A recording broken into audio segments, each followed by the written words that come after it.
Have you ever wondered how people send emails with those clean, professional signatures at the bottom? Whether it's for personal branding, business communication, or just adding credibility, a signature instantly elevates the way your emails look.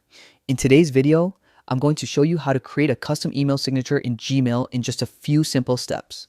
Stick with me, and by the end, your messages will look polished and more official. To get started, open your web browser and sign into your Gmail account.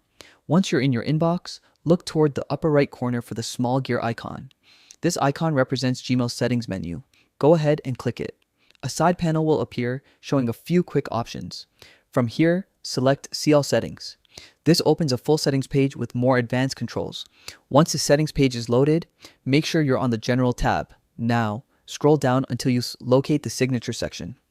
Depending on your screen size, this may be halfway down, so take your time and scroll slowly.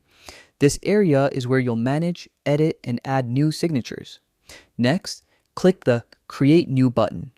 A prompt will appear asking you to name your signature. Choose something simple and memorable like work, personal, or even your own name. After naming it, press Create. You'll now see a text editor where you can type whatever details you like displayed in the footer of your emails. Inside the editor, begin by adding your full name.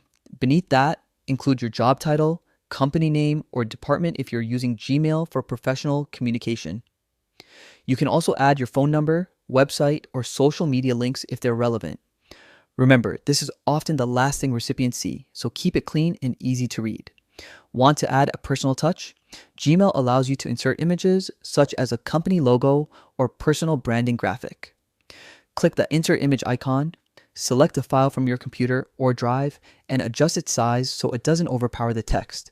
You can also use the formatting bar above the editor to bold important lines, change font style, or add spacing. Below the editor, you'll notice options that allow you to choose when your signature appears. You can set it for new emails, replies, or both. Once you're happy with your layout, scroll all the way down and press Save Changes. And that's it. Your personalized Gmail signature is now active and ready to appear in your outgoing messages. Feel free to return to these settings anytime you want to update your information or refresh your design. Thanks for watching, and enjoy sending emails that look more polished than ever.